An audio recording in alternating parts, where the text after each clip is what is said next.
Mr. Quayle was not, he reflected sadly, enjoying his time on the Riviera. Not in the least. Oh, it was beautiful, to be sure.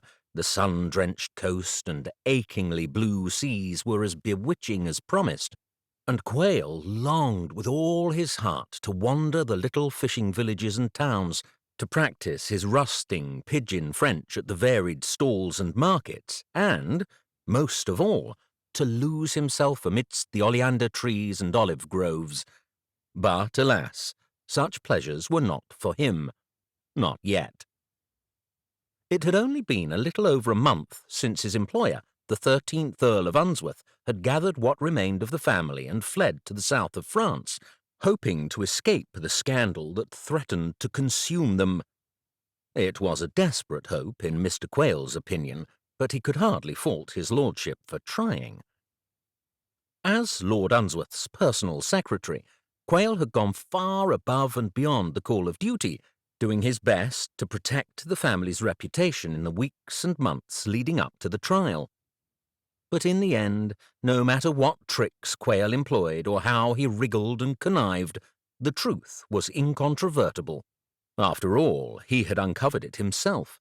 The family had been involved in the murders, involved up to their necks, and even in France there was no escaping that fact. Not that Mr. Quayle begrudged his labours on behalf of the family. After all, he owed Lord Unsworth a great deal, his livelihood for one. After Quayle's rather ignominious departure from Whitehall 2 years ago, potential employers had been few and far between, but Lord Unsworth had accepted him with open arms and had never asked a single awkward question. His lordship required discretion from his servants and retainers, but was always willing to offer the same in return.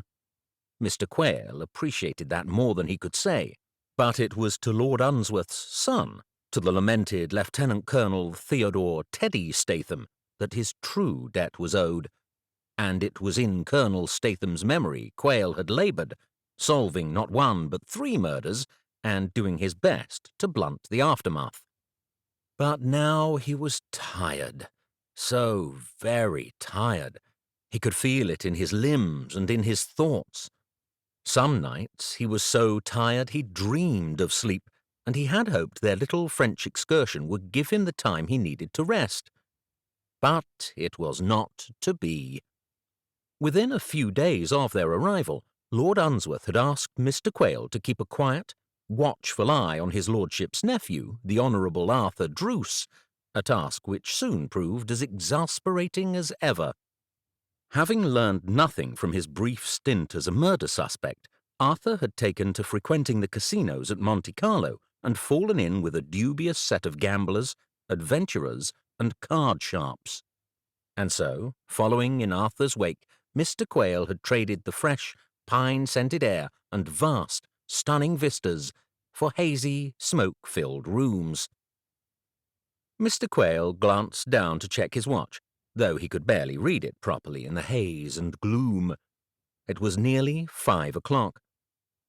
2 long tables dominated the centre of the room, each ringed by an ever-present throng of gamblers and onlookers, widows and heiresses, politicians and princes, all pressed in close as they watched in rapt attention while fortunes were lost and won and lost again.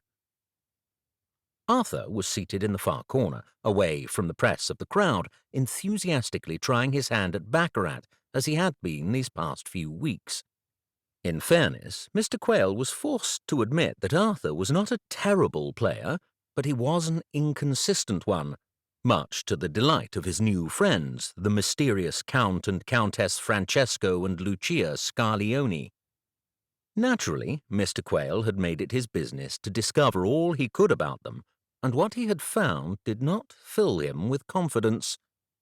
There was something almost sinister about their interest in Arthur, and Quayle wouldn't trust them as far as he could throw them. "Ah, Monsieur Quayle, I thought I might see you here." Mr. Quayle turned, startled, to find an owlish, well-dressed little Frenchman pushing his way toward him through the crowd.